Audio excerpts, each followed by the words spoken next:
Bonjour, Bonjour, bonjour. nous sommes ici avec Antea Fernandez, la invitée du jour. Antea, ça va? Ça va. Merci de m'avoir invité, André Rodrigues de Chavez, pour ce podcast Alto da Forca. Até parece que vamos de férias. Eu por mim dava a volta e íamos já de férias.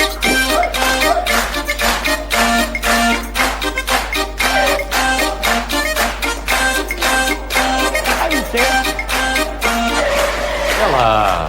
Pronto, já está a gravar então? Deixa-me tirar o sotaque. Ora bem, muito boa tarde. Estamos aqui com a enforcada de hoje, Antea Fernandes. Boa tarde. Boa noite. Boa noite. Antea, queres-me dizer quem és? Quantos anos tens? De onde vens? Meu nome é Antea. Antea em francês, uma pequena variante. Vale. Tenho 21 anos. Sou atualmente estudante do primeiro ano de mestrado em História, Relações Internacionais e Cooperação. Onde? Aqui na Faculdade de Letras. E Da Universidade do Porto? da Universidade do Porto, exatamente. Tenho origens também francesas. E as tuas origens portuguesas são de onde? Aliás, só tenho origens portuguesas. Sou francesa apenas de cultura na qual cresci. Como assim?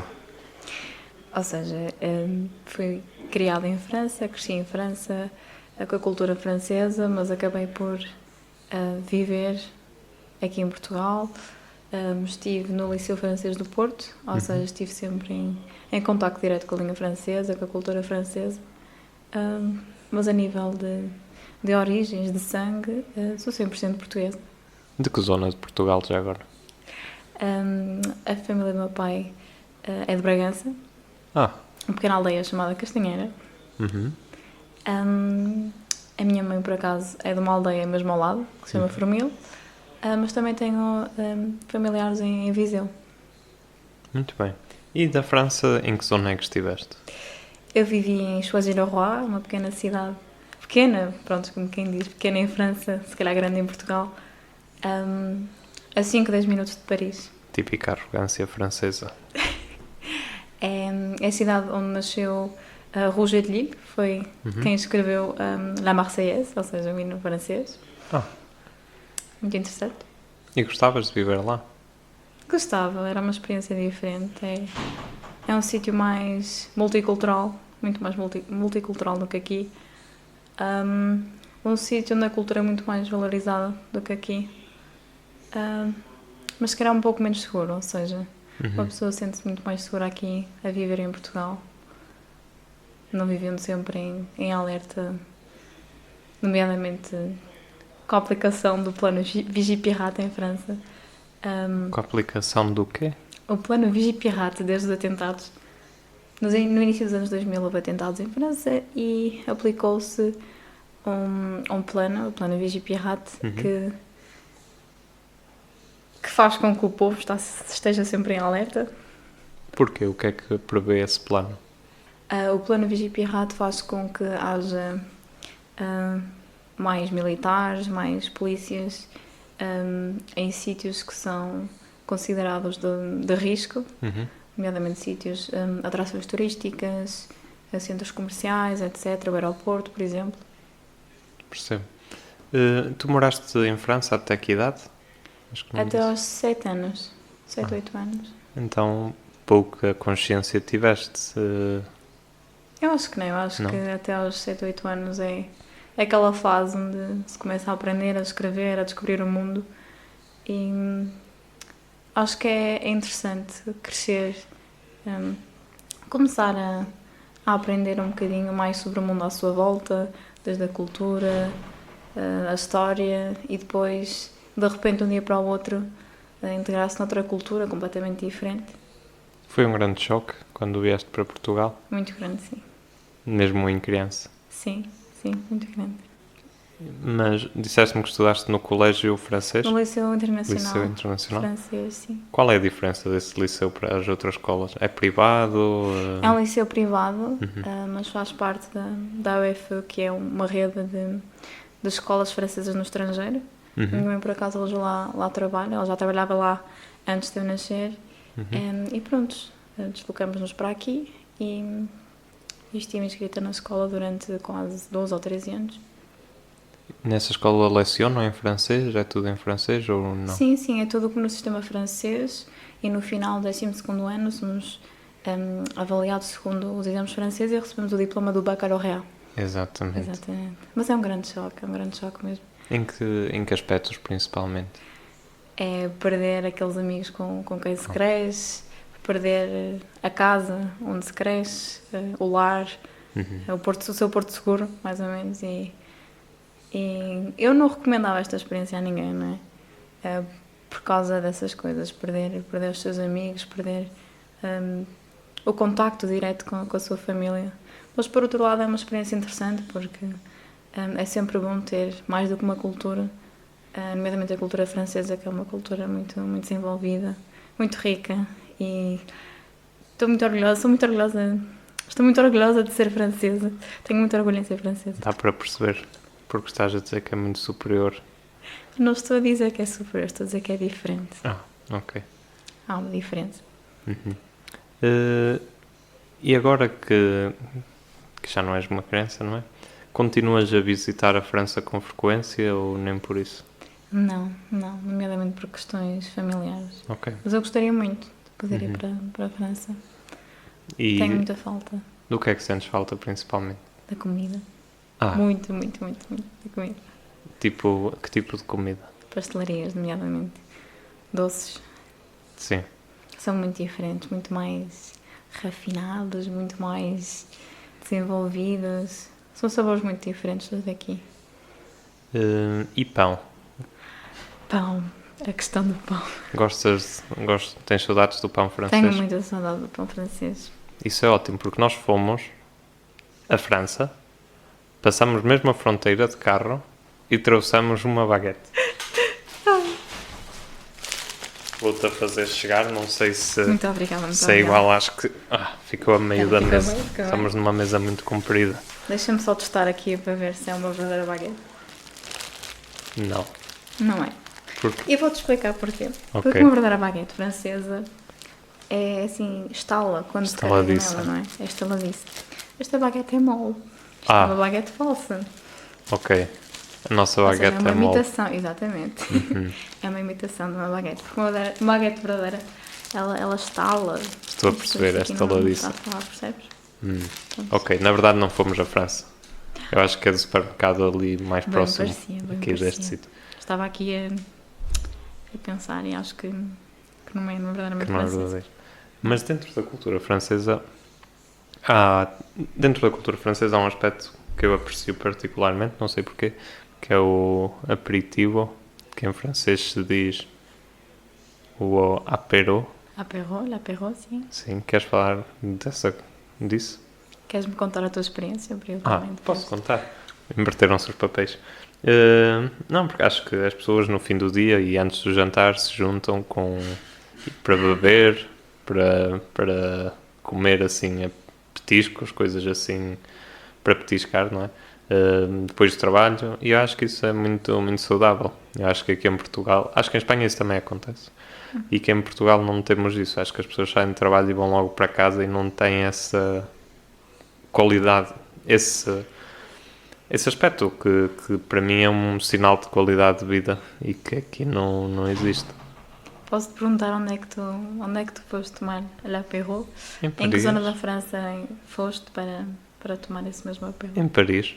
Pois, lá está. O apéro é uma coisa, se calhar, mais tipicamente Uau.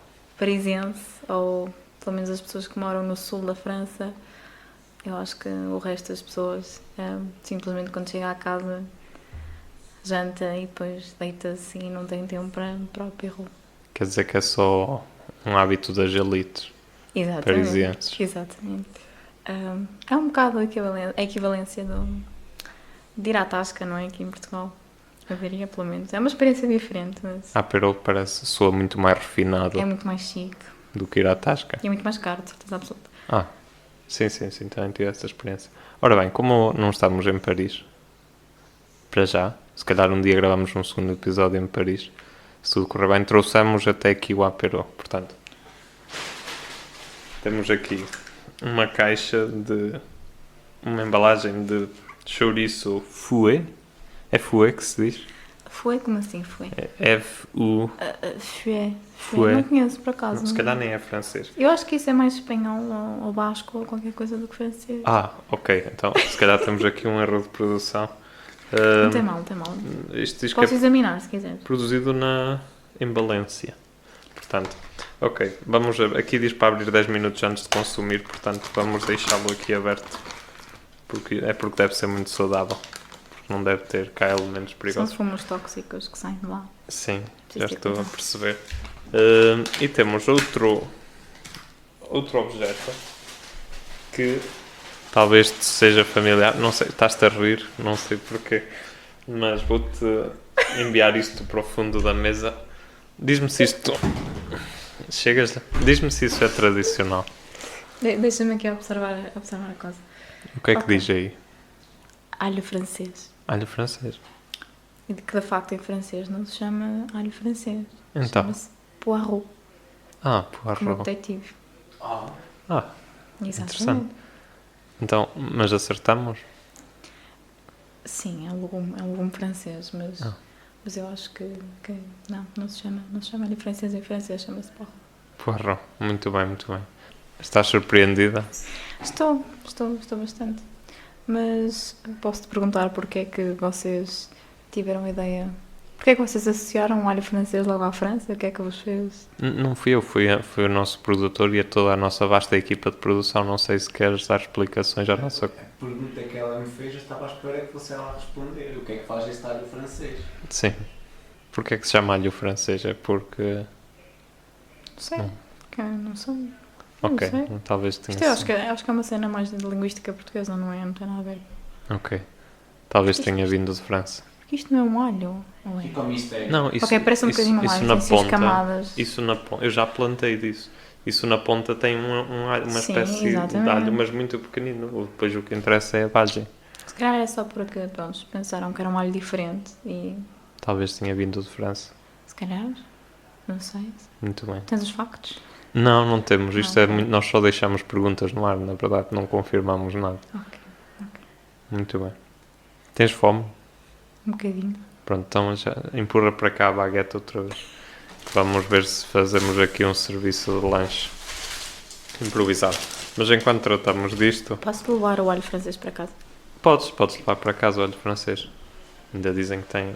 Já vai fazer uma sopa. Pois já nem... Vês? Cá para mim aquilo tem um valor mais significativo do que nós pensamos, por isso é que quero ficar com ele. Para os franceses, o que é que é? E agora quando pensarem no Inspecteur Poirot, Hercule Poirot, da Gata Christie, podem Exatamente. pensar no alho francês. Pensar no alho francês. Mas há alguma razão? Não sei mesmo. Temos que descobrir. Temos que descobrir. No próximo episódio damos a chave deste mistério. Tens que... Assenta aí. Porquê é que te chamas Antea? É um nome francês ou qual é a origem do teu nome? É um nome grego. Ah, Vem da palavra anthos, que quer dizer flores. Ou se não, acho que também é uma designação da deusa da primavera, não tenho a certeza.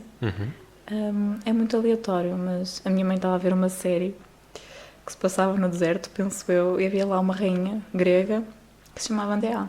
sim. E como ela gostou muito, decidiu chamar-me Antea. Muito bem, muito curioso. É como os seguranças do metro. Também se Exatamente. chamam... A empresa também Mas se eles chama... copiaram, eu nasci primeiro. Ah, Eu fui verificar a empresa, eu nasci primeiro do que a empresa. foi baseado em ti. Sim. E essa empresa de segurança, por acaso, é a empresa de segurança do Tony Carreira. Do Tony Carreira? Exatamente. Uma vez fui ao concerto dele e fiquei muito surpreendida porque havia pessoas com t-shirts e com camisolas com o meu nome. Deixa-me só abrir isto, senão vai fazer um basqueiro muito grande.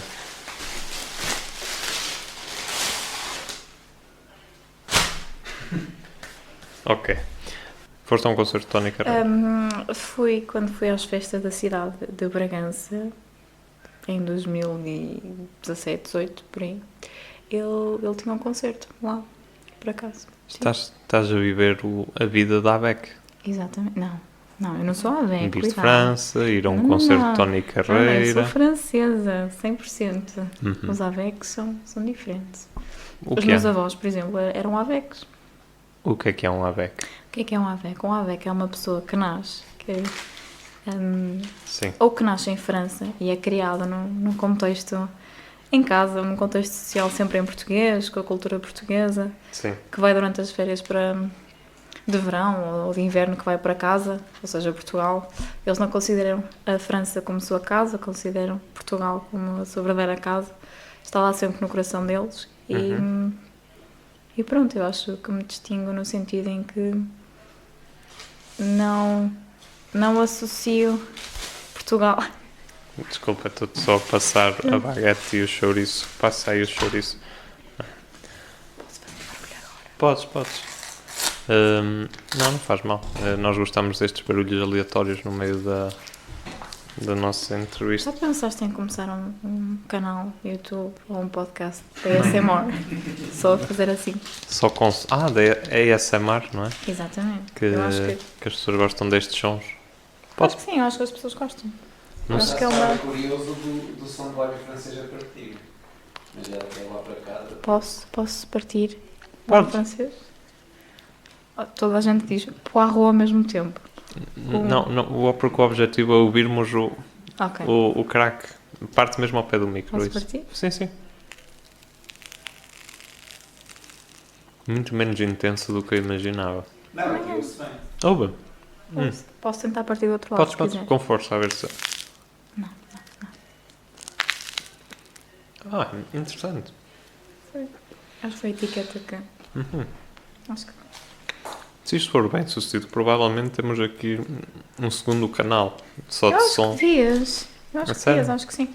Devias começar pelos legumes e depois... Talvez seja interessante. Diz? Ao menos esse, se calhar, rende algum dinheiro, não é?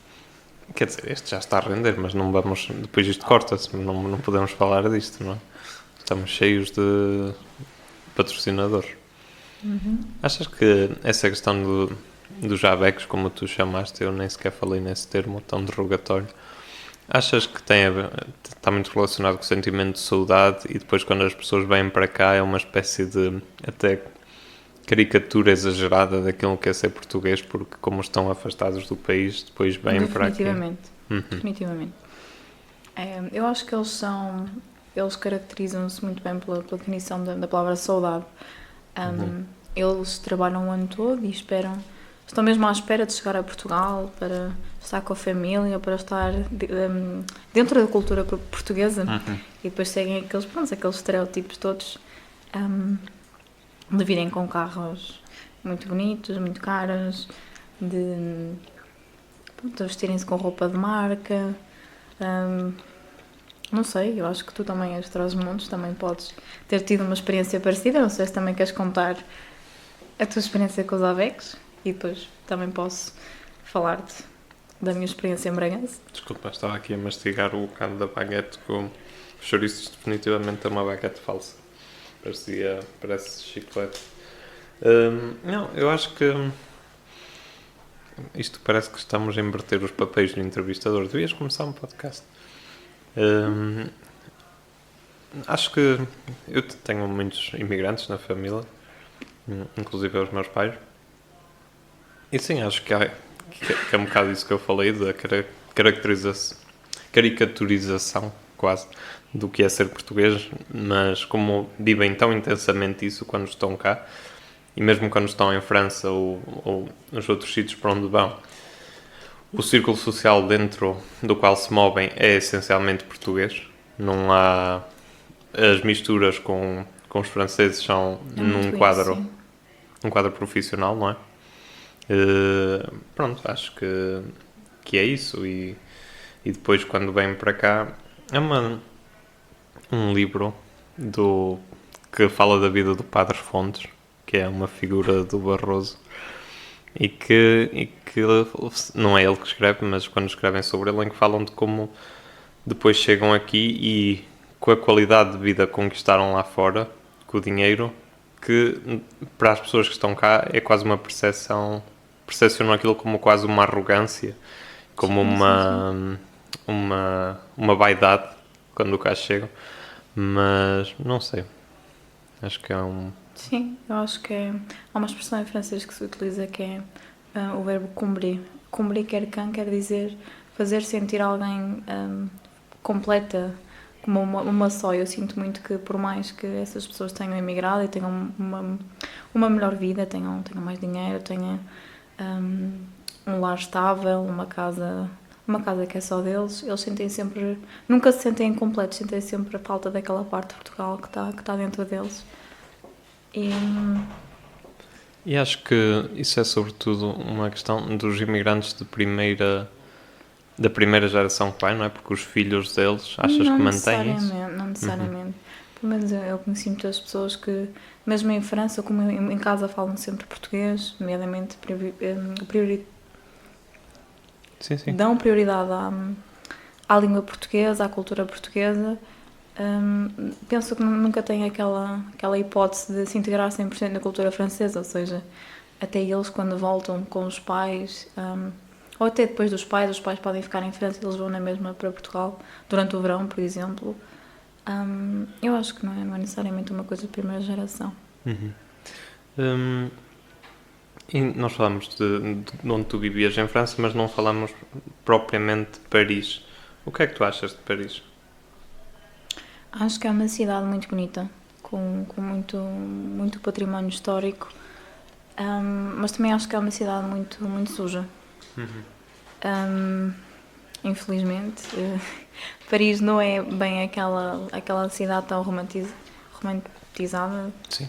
tão romantizada que as pessoas falam. Eu sinto que há uma parte de Paris que também não vemos, que é mais insegura, é mais suja, mas em geral é uma cidade muito, muito dinâmica, muito cheia de culturas, culturas diferentes até, e cheia de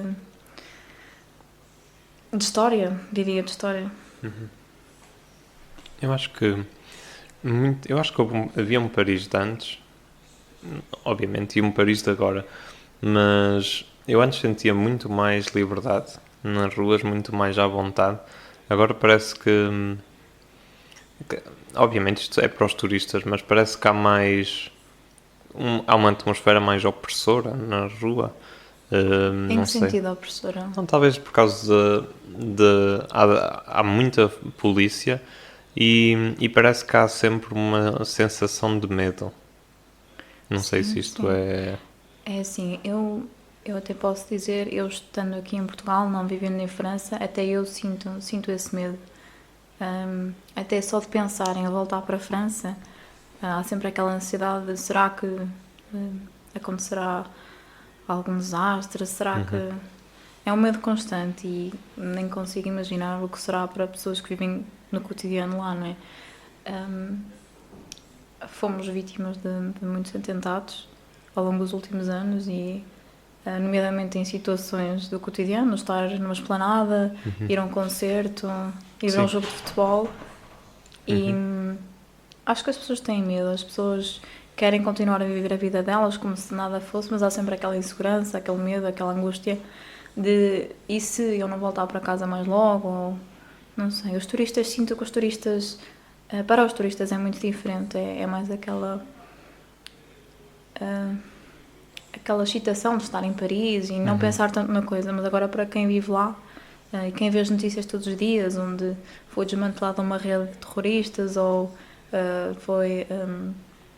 havia um atentado planeado e conseguiram derrubá-lo, é sempre um medo constante. Interessante, eu pensei que fosse ao contrário, porque eu senti os parisienses muito mais à vontade do que os próprios turistas, mas suponho que isto também depende de pessoa para pessoa e da sensibilidade das pessoas em relação a isso, ao medo e a essa tensão. Como é que vejo a atual realidade política francesa, saltando agora assim para um tema completamente diferente. O que é que tu queres dizer diferente? com essa pergunta? Por exemplo, agora vai haver as presidenciais. Certo. Estás a par? O que eu quero saber com isto é se estás... Sim. Ok. Eu acho que há uma... estou a perder a palavra, desculpa. Não há problema. Não sei se tu me consegues ajudar a traduzir. Sim. La montée. O crescimento, o aumento. Exatamente, o crescimento dos extremismos, tanto à esquerda como à direita, mas nomeadamente à direita. São sempre feitas sondagens antes das eleições e já prevêem que a extrema-direita conseguirá mais ou menos ganhar cerca de 25% dos votos. Este ano, 2022, tem uma novidade que é a aparição do novo candidato de extrema-direita, não ligado ao partido tradicional, que é La République... La République, não, desculpa. O Rassemblement Rassemblement National. National. Rassemblement National, que antes era chamado Front National, liderado por Jean-Marie Le Pen, figura emblemática, negacionista, enfim, etc. Existe agora um novo candidato, que é o Éric Zemmour. É um jornalista com opiniões tipicamente polémicas, se as posso chamar assim, com ideias polémicas, nomeadamente que nenhum bebê, por exemplo, que nasce em França, possa ter um nome estrangeiro. E que teria os pais, por exemplo, teriam de escolher um nome que estaria numa lista, e essa lista, ele quer trazer outra vez uma lei que existia sob o regime de Napoleão. Sim. Que era uma lei em que todos os cidadãos franceses teriam que ter como nome nomes que divergiam, não é da Bíblia, é de uns textos religiosos quaisquer, ou seja, nomes clássicos franceses, não é? Clássicos, como quem diz. Sim. E que nenhum francês poderia chamar, por exemplo, Mohamed. Eu não poderia chamar como me chamo. E nem descendentes portugueses poderiam ter o nome João, Pedro. E acho que é simplesmente uma medida ridícula. Eu acho que se toda a gente se chamasse François, que a França era um país muito melhor. Acho que sim, toda a gente mesmo. François. Acho que sim. Mas esse candidato, o Zemmour, não é? Éric Zemmour, sim. Ainda nem sequer se apresentou a candidatura, pois não? Eu penso que já, pelo menos não apresentou a candidatura oficialmente, mas já disse em entrevistas que estava com certeza de se mandar para as presidenciais. Apesar de lá estar esta lei sobre os nomes, ele também penso que já tenha tido comentários antissemitas. E não tenho a certeza, mas pelo menos anti-muçulmanos, com toda a certeza. E eu por acaso vi um documentário outro dia que era muito interessante, que era sobre, lá está, la montée. O aumento. Exatamente. Não, crescimento. De uma pessoa em específico. Sim, a ascensão. Exatamente, a ascensão de Éric Zemmour, ou seja, muitos jovens que por acaso apoiavam Éric Zemmour, que diziam, pronto, que estavam fartos de aquilo que eles chamam, pronto, os problemas nos bairros sociais com pessoas de origem magrebina, o islamo-gauchismo, não é? O quê? Islamo-gauchismo. Sim. E jovens mais novos do que eu, que ainda estão a estudar, têm 15, 16 anos e que pronto, aderem às ideias, às ideologias deste tal político jornalista, não é? Mas, sim. E achei bom mencionar porque é um bocado assustador pensar que, pronto, há jovens que podem pensar como ele e que podem aderir às suas ideologias. Como é que achas que esse candidato de extrema direita, ou como, não sei como é que lhe estão a chamar agora nos mídias em França, como é que ele se encaixa num quadro em que já existe a Marine Le Pen e que tens o atual presidente, o Macron, que não é propriamente um candidato de esquerda, certo?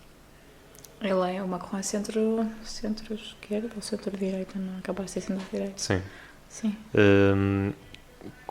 Há algum candidato da oposição que seja mais de esquerda ou que... Sim.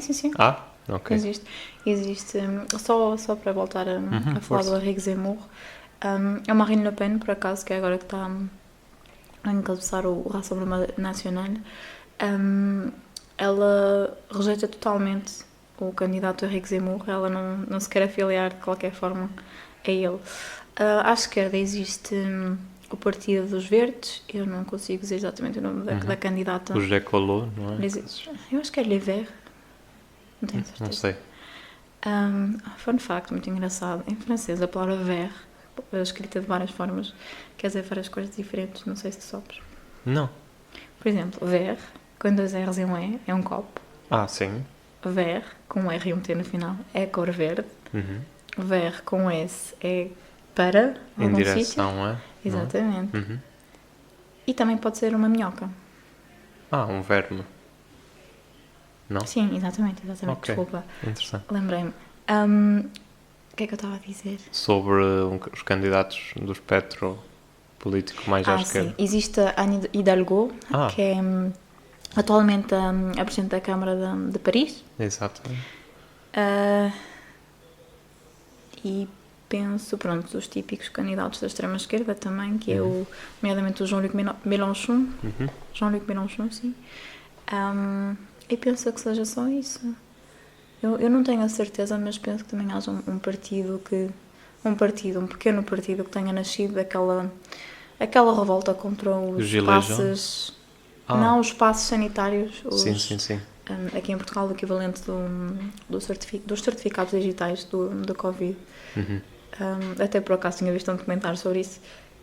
Há cada vez mais pessoas em França que se sentem indignadas e revoltadas contra lá está, a restrição de certos sítios onde só deixam entrar pessoas que tenham o certificado digital Covid.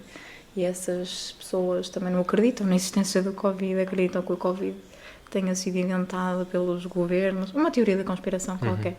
E achei interessante mencionar porque eu penso que há um partido que também está a nascer disso e pronto, acho que é isso. Como é que se chama o documentário, sabes? Não, eu não sei se foi um documentário ou se foi uma secção das notícias, porque às vezes há mini documentários que se encaixam na secção das notícias, que por acaso as notícias francesas... eu falo muito, desculpem. Não, força. Há uma secção das notícias francesas que acho que é muito mais... as notícias em França são muito mais aproveitadas do que aqui em Portugal. Aqui passam segmentos de informações, uns atrás dos outros. Em França... mais jornalismo de investigação, se calhar. Sim, exatamente. Há muitos mais mini documentários dentro das próprias notícias sobre temas diversos, não... há muito mais mini documentários sobre temas diversos e não uma secção toda focada, por exemplo, só no futebol. Até em França fala-se mais, por exemplo, de outros desportos sem ser o futebol, mas sinto que nas notícias francesas aprende-se muito mais do que a ver as notícias portuguesas. Não sei se já viste algumas notícias francesas, se tens essa sensação também. Quando estava a aprender a falar francês, via muitas notícias francesas. Sinto que é muito mais diversificada, no sentido de que abrange muito mais pontos da cultura, desde uma exposição que acontece ou uma equipa de snowboard que tenha ganho. Acho que é muito mais diversificado do que aqui e foca-se no essencial das coisas, até nos documentários, não é entrevista ali à vizinha que viu o crime a acontecer. Sim. Tipo a CMTV. Muito característico. Sim, muito característico das entrevistas portuguesas. Estavas a falar do partido que nasceu, do pessoal que era contra os passos sanitários. Eu, pelo que sei, há várias, mesmo dentro da França, que há vários grupos que muitos deles não são propriamente contra o Covid, não são conspiracionistas, mas acham que o passo sanitário que é uma grande limitação nas liberdades individuais de cada cidadão. E eu sei que isto é um grande debate neste momento em França. Sim. Com as medidas que foram tomadas durante a pandemia pelo Presidente, pelo Governo, quanto à limitação desses mesmos direitos e liberdades individuais. Qual é a tua opinião sobre isto? Sobre a limitação. O facto de um passo sanitário poder limitar a liberdade de alguém? Entre outras coisas, entre as várias limitações que foram impostas, como é que eles chamam aos colheres obrigatórios e todas essas coisas. Eu acho que essas coisas também todas aconteceram em Portugal. E acho que... foram benéficas? Exatamente, eu acho que foram benéficas para a sociedade. Eu acho que estaríamos numa situação muito mais descontrolada se não tivesse acontecido os regulamentos obrigatórios ou o que tu estavas a dizer, os confinamentos também. Eu acho que não temos direito nenhum de reclamar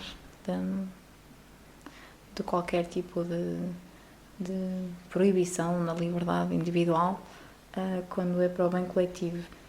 Isto não foi toda uma mensagem política. Sim.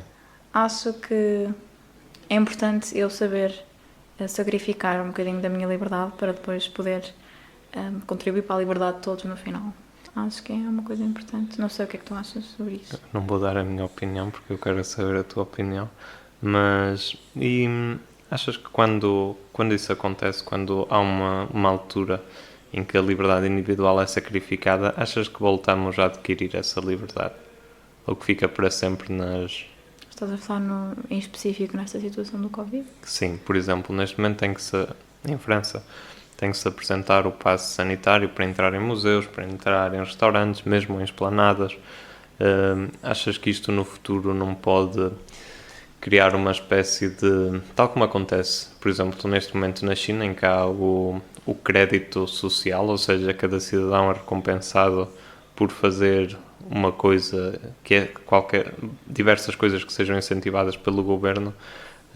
Achas que não abre caminho para isso? Por exemplo, um cidadão que cumprir estritamente as normas do governo, sejam elas para o que foram, que não ganha créditos em relação a outros que não cumpram e por isso seja beneficiado. Percebes o que eu quero dizer? Estás-me a perguntar se eu acho que isso seria instalado no futuro aqui na Europa. Sim, eu estou a falar do exemplo extremo. Sim. Mas, sim. Eu acho que não, eu acho que foi uma coisa necessária. Era preciso isto acontecer para o bem-estar lá está, coletivo, o bem-estar de todos. Consegues especificar mais um bocadinho outra vez o exemplo que tu estavas a... Se achas que estas imposições e estas obrigatoriedades, mesmo quando o Covid acabar, se não vai haver outro pretexto, pode ser real ou não, ao contrário do Covid, obviamente, que é real, mas pode haver outro pretexto no futuro que faça com que o governo já tenha este sistema já... Sim, e já tenha esta exceção que possa este precedente que possa utilizar no futuro. Não. Eu acho que até o próprio governo está um bocadinho farto disto e está só a querer livrar-se disto, da questão do passe, da questão dos confinamentos, da questão do certificado de vacinação, etc. Eu acho que não. Eu acho que quando um governo ou uma entidade privada se vê em mãos de novas capacidades e novos poderes, acho que muito dificilmente abre mão deles. Mas já falamos demasiado de política. Eu acho que de facto o governo, as pessoas que estão no governo também são humanas e acho que também há alguma coisa dentro deles que eu faço perceber um bocadinho a perspectiva de cada um dos cidadãos dos países que governam. Muito bem, já falamos mais de política neste podcast do que em todos os outros episódios anteriores, mas ao menos a política francesa, por isso não vai haver aqui questões. Eu posso estar errado em algumas coisas que possa ter dito, mas certamente que estamos espero não ferir aqui alguém.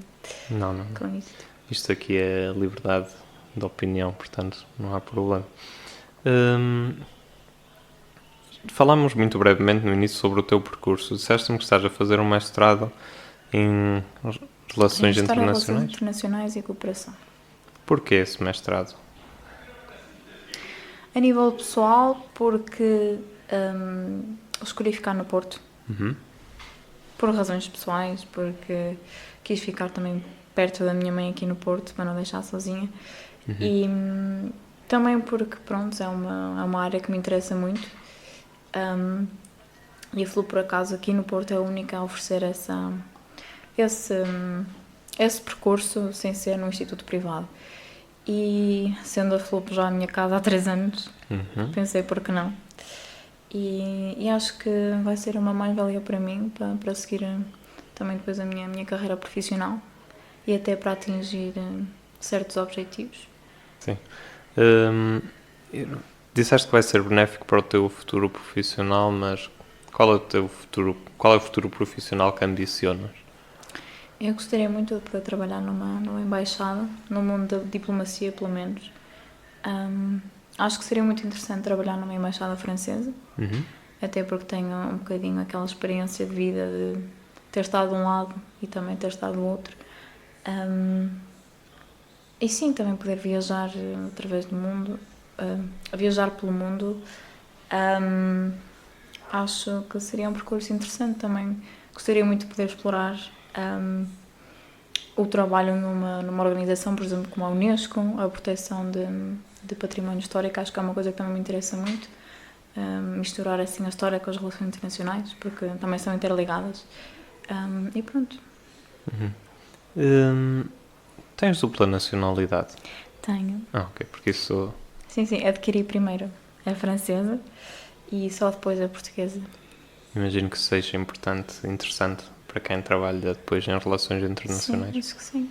Qual é a importância das relações internacionais? Eu vou-te explicar o porquê desta pergunta. Porque eu muitas vezes ouço várias pessoas a falar disso e a resposta é sempre a mesma. Ou seja, há duas respostas, que é, gostava de trabalhar para órgãos da União Europeia ou gostava de ir para a ONU. As respostas são sempre estas duas, normalmente. E é exatamente por isso que a minha resposta não é assim, porque tenho muitos colegas que gostariam de seguir ambos desses percursos e não julgo de todo, acho que é uma excelente carreira, mas acho que não é algo para mim, nomeadamente entrar na política a nível da União Europeia e na política a nível da ONU. Se bem que não me importaria de fazer um estágio na ONU, ou seja, se alguém estiver a ouvir e tem um estágio na ONU, também estou interessado. Mas não, acho que não seria para mim. E a importância das relações internacionais? Acho que é importante os países colaborarem entre eles, nomeadamente, pronto, lá está, para evitar qualquer tipo de conflito que possa existir, privilegiar sempre a comunicação para toda a gente estar a par de tudo e não haver problemas. E acho que também é interessante haver uma troca, uma partilha a nível de culturas. Estavas a falar da importância das relações internacionais também na cultura, e há um evento em específico que promove, digamos, uma coesão cultural, não sei se isto é o termo adequado, dentro da Europa, ou a partilha da diversidade cultural europeia, e que tem um espírito muito característico, que é a Eurovisão. O melhor... não, enganei. Como é que se diz isto em português? Espera. Festival. Exatamente. O melhor festival de canções possível a existir. Se quiseres posso fazer uma pequena introdução da Eurovisão. Gostava imenso. Ok, a Eurovisão foi criada em 1956 por 5 países da União Europeia, se eu não estou enganada, nomeadamente a França, a Espanha, a Itália, a Inglaterra e a Alemanha. Eu penso que tenha dito os 5, se não disse. Sim. Disse. E pronto, foi criado depois da Segunda Guerra Mundial com o objetivo de, lá está, unir os países através da cultura, através da partilha da cultura, que no início, pronto, cada país tinha que cantar de forma a promover o seu país, a sua língua, a sua cultura, o que não foi feito, as pessoas começaram logo a cantar músicas assim mais comerciais, digamos, o que é divertido na mesma, e é algo que sempre me fascinou desde pequenina, por mais que possa parecer parolo e louco e pronto, bizarro, foi sempre algo que me chamou assim a atenção, a ver os países unidos, a competir, pronto, para ganhar um troféuzinho, mas ao mesmo tempo a partilhar culturas, a trocar ideias, e acho que é uma coisa muito interessante. As pessoas por vezes, pronto, falam do concurso da Eurovisão como algo mais menos sério, algo, pronto, ok, vou ver isto à noite porque está a dar e é divertido. Eu acho que é uma coisa mesmo interessante, até a nível da política, dá para ver, pronto, que países votam para que bloco de país, ou até certas músicas que têm mensagens políticas, ou aquilo que chamamos em francês de chanson engagée, que é... São as nossas canções de intervenção. Exatamente. Nomeadamente Portugal envia uma canção, como é que tu disseste em português? Intervenção. Exatamente, uma canção de intervenção com os Homens da Luta em 2011. Exatamente. E pronto, olha, acho que é uma coisa muito interessante. Eu, por acaso, fiz o meu trabalho do 11º ano em França. Nós temos uma espécie de mini-tese e eu fiz sobre as consequências económicas e políticas da Eurovisão na Europa, e por acaso foi um tema muito interessante, a qual gostei muito de falar. Não sei até que ponto poderia... Ainda pensei estender este tema à minha tese da própria faculdade, mas não sei até que ponto teria fontes suficientes, ou até que ponto as pessoas estariam disponíveis e abertas a esta proposta, mas pronto, não sei se tens mais alguma coisa. A Eurovisão sempre vi aquilo como um pouco carnavalesco, como sendo algo um pouco carnavalesco, porque havia claramente ali países que não, eu não sei se isto soa mal, mas que não estavam todos interessados na qualidade da música, mas Certeza, absoluta, estavam lá não. só para o espetáculo. Lembro-me de várias atuações de Espanha, por exemplo, em que... Aquele do ukulele em que ele toca. Exatamente, Claro, exatamente. E coisas desse género. Nós ganhamos Eurovisão, Portugal, não estou a falar da França, evidentemente. Em que ano? Tu Em lembras? 2017, 2017. na Ucrânia, em Kiev, sim. Foi com... Foi com Salvador Sobral. Como é que foi esse momento para ti? Foi especial ou nem por isso? Foi especial até porque eu fiz uma aposta com o meu pai Uhum. de algum dinheiro que ele ia ganhar e ele disse-me que ele não ia ganhar e ele ganhou e depois ganhou dinheiro. Foi muito interessante Quer nesse dizer que sentido. tu apostaste contra Portugal? Não, apostei que ele ia ganhar. Ah, ok. Exatamente, depois ganhei. Pagou-te? Se te pagou? Sim, Aposto. pagou, claro que pagou. Ah, isso é Claro, importante. claro que sim. Sim, sim, sim. Foi muito diferente, porque estava sempre habituada, pelo menos eu começo a seguir um bocadinho Eurovisão, quem é que se vai candidatar, o que é que vai acontecer, qual é a opinião das pessoas através do mundo sobre as músicas. E Portugal nunca foi assim, nunca se destacou, as pessoas nunca colocavam sempre, por exemplo, às vezes há pessoas que fazem assim, uma classificação, nomeadamente, normalmente são 42 músicas, e Portugal ficava sempre nos últimos, e eu ficava sempre, pronto, um bocado desiludida com isso, mas foi o primeiro ano em que Portugal se destacou e que as pessoas começaram a gostar, era algo de inovador, algo de diferente, e pronto, acabamos por ganhar e acho que estávamos a precisar daquilo também um bocadinho para... Foi no mesmo ano em que ganhamos o Euro. Exatamente. Contra quem é que ganhamos Não, o Euro o na Euro- final? O Euro foi em 2016, Ah, ok, pois foi no seguimento disso, entre a França e exatamente. Portugal, sim. Ah, interessante. Por acaso não me lembrava já contra quem tinha sido. E acho muito bem que Portugal tenha ganho, porque eu estava... pronto, queria que ambos os países ganhassem e não dava, tinha que ganhar um e ganhou Portugal, pronto, ainda melhor. Depois do Salvador Sobral, lembras-te de quem foram os candidatos de Portugal na Eurovisão? Se eu te Lembro-me, sim, senhora, perguntar... porque eu até as vi ao vivo, Ah, em Lisboa. Cláudia Pascoal, não consigo lembrar do nome da outra. Cláudia... Não é Cláudia. Isaura. Isaura, isso, Isaura. Exatamente. E sim, Cláudia Pascoal, com o cabelo cor-de-rosa, ficava muito bem. Exatamente. Temos que falar com o Salvador Sobral e com a Cláudia Pascoal e com a Isaura, futuros talvez convidados deste podcast. Se me convidarem para eu também estar, agradecida. Mas para participar também ou para Sim, estar só exatamente. Ou só a ver, a assistir? só a assistir. Nós vamos começar a fazer versões já ao vivo, já temos o Coliseu Se nos estiverem a agendado. ouvir, por favor, venham. Vai ser muito Acho que fixe. sim, acho que sim. Muito bem, já falamos de diversas coisas.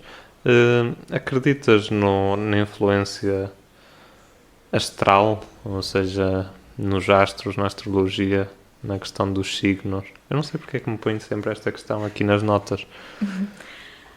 É assim, não. Sou muito cética a nível de muitas coisas e não acredito. É assim, acredito e não acredito. Não acredito que as estrelas e que vários elementos que regem a nossa vida, eu acho que nós somos, pronto, donos de nós mesmos e nós que definimos o nosso próprio destino. Mas acredito que há circunstâncias que são, às vezes, muito... Há coincidências que existem que não são explicáveis. E, não sei, talvez os astros funcionam e regem um bocadinho da nossa vida. Gostaria muito de saber, por acaso, o que é que tu achas sobre isto. Oh, não. Isso é Não estou a falar sério, gostaria muito de saber o que já é é que... quase um apelo para que eu seja entrevistado. Tens que fazer um podcast e depois eu Eu vou lá faço contigo, ser convidado. Sim, senhor. Não, eu não acredito em nada disso. Não acreditas que há qualquer coisa que está ali que tu não consegues explicar e que... Mas estamos a falar de astrologia ou... Estamos a falar de astrologia. Ok. Não, eu acho que é um tema de conversa muito... Muito profundo.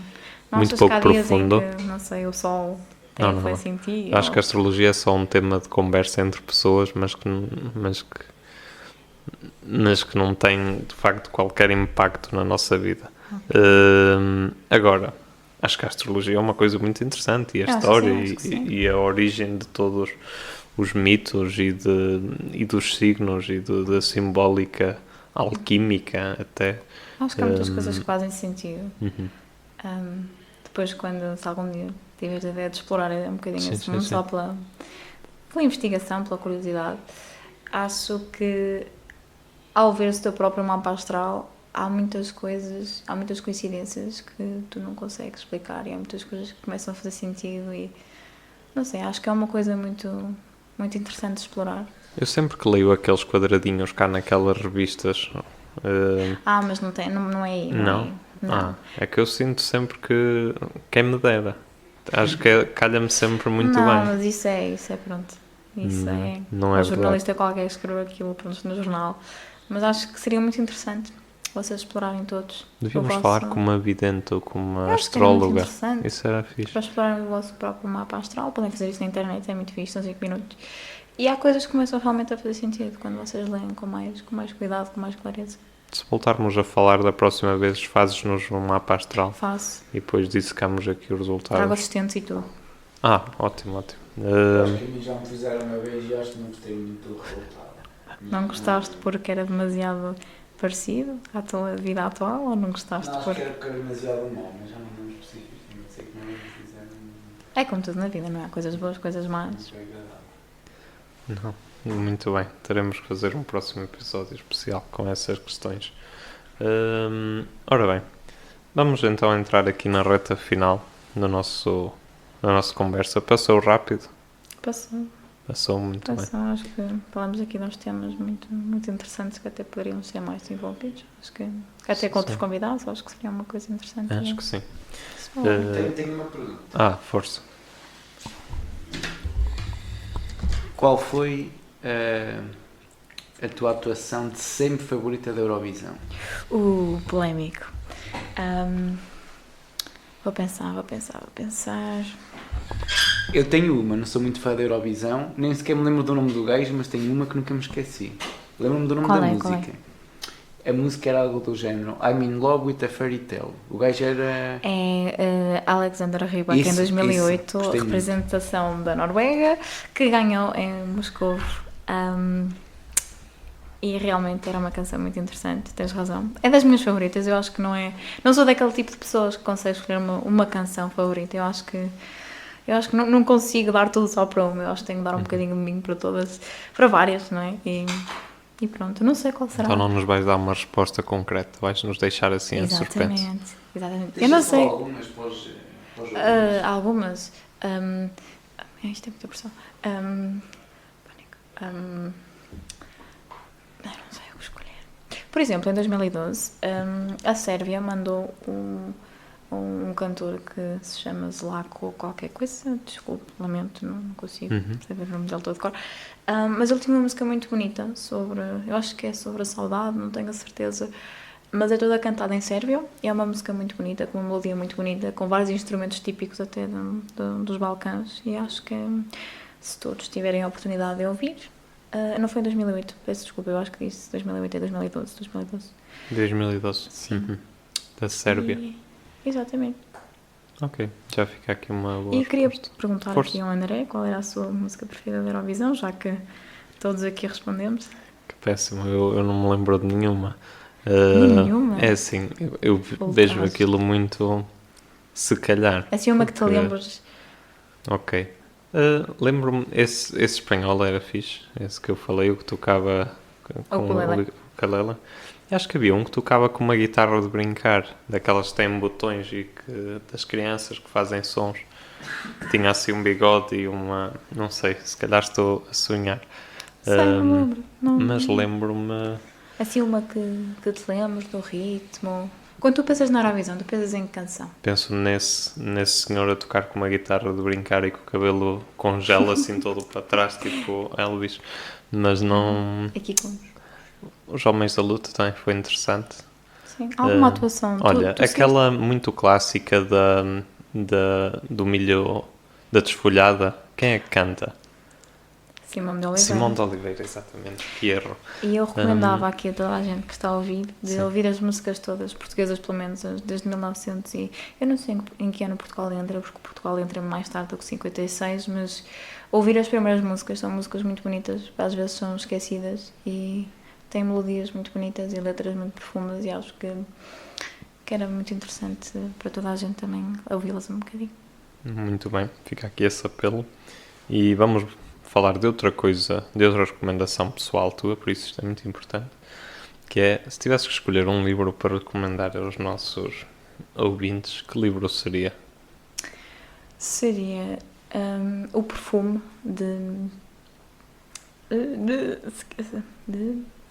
Pois, não me consigo lembrar do nome do autor, porque é um autor, eu não sei se é dinamarquês, escandinavo. Que tem uma adaptação para um Holandês. filme que se passa Também, exatamente, também em tem uma Paris, adaptação. não é? Ou em Barcelona? Acho que é uma leitura engraçada, no sentido em que o autor exagera muito, por exemplo, ele fala, até posso falar um bocadinho do livro, é sobre um assassino chamado Jean-Baptiste de Grenouille, ou seja, João Batista Rã, que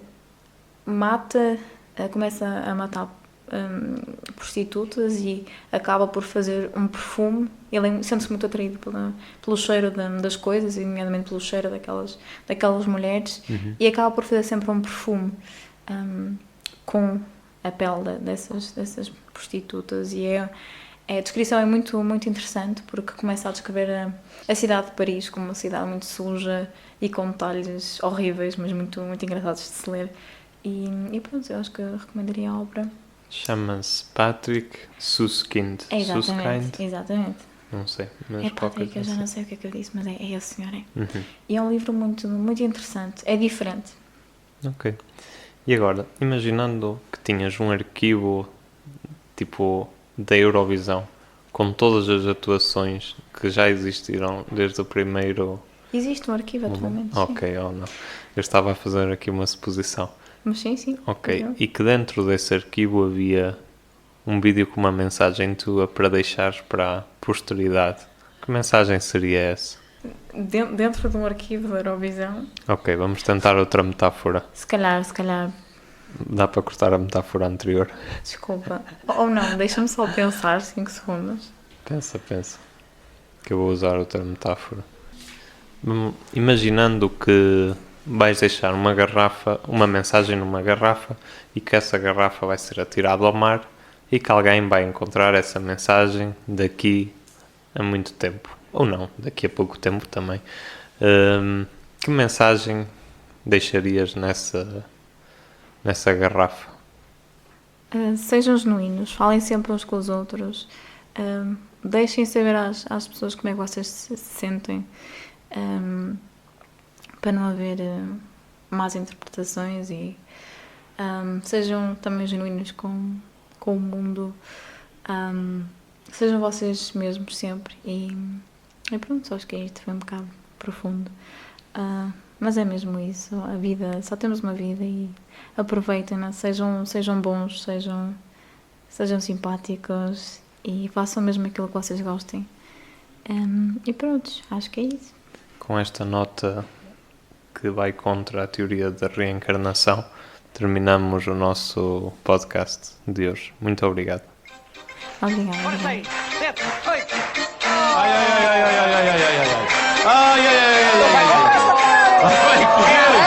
Quer vir para um lado?